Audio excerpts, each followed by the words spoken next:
Soekarno atau Sukarno adalah salah satu tokoh terpenting dalam sejarah Indonesia. Dia adalah proklamator kemerdekaan Indonesia yang diumumkan pada 17 Agustus 1945. Soekarno juga menjadi presiden pertama Indonesia, menjabat dari tahun 1945 hingga 1967.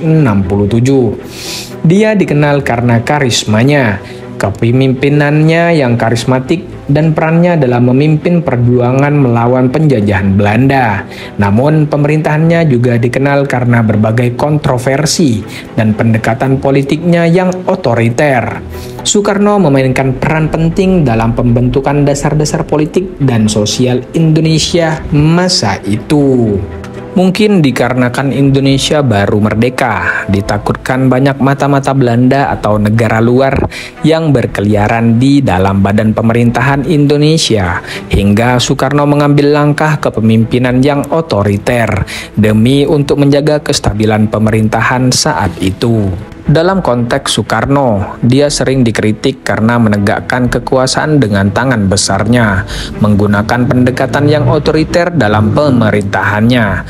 Contohnya termasuk larangan partai politik oposisi, pembatasan kebebasan berbicara, dan mengambil keputusan politik yang sangat sentralistik, yang mengarah pada konsolidasi kekuasaan dalam tangan sendiri dan lingkungan pemerintahannya.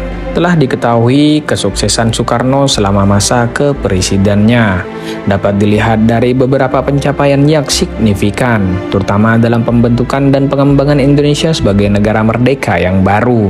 1. Proklamasi kemerdekaan. Soekarno memainkan peran sentral dalam proklamasi kemerdekaan Indonesia pada tanggal 17 Agustus 1945 yang mengakhiri pada masa penjajahan kolonialisme Belanda.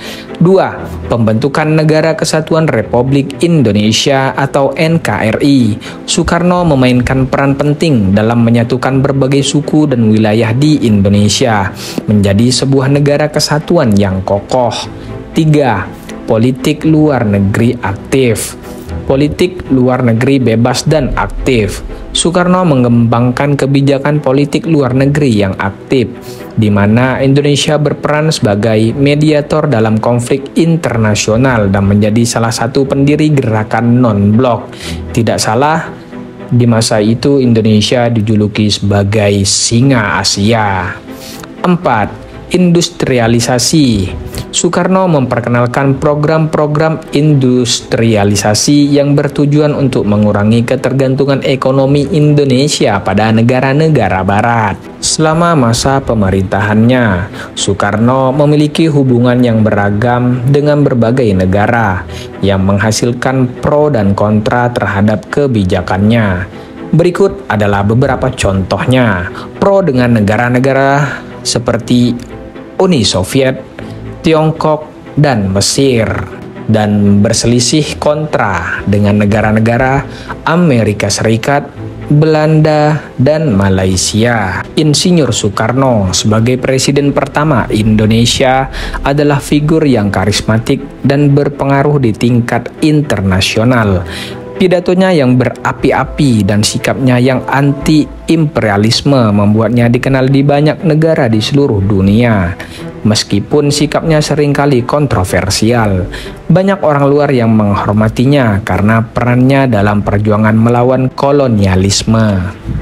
Potensi ekonomi dan sumber daya alam. Indonesia memiliki potensi ekonomi yang besar, terutama karena sumber daya alamnya yang kaya seperti minyak bumi, gas alam, dan tambang mineral. Negara ini memiliki posisi strategis dalam perdagangan internasional pada waktu itu, karena letak geografisnya yang berada di persimpangan jalur maritim penting.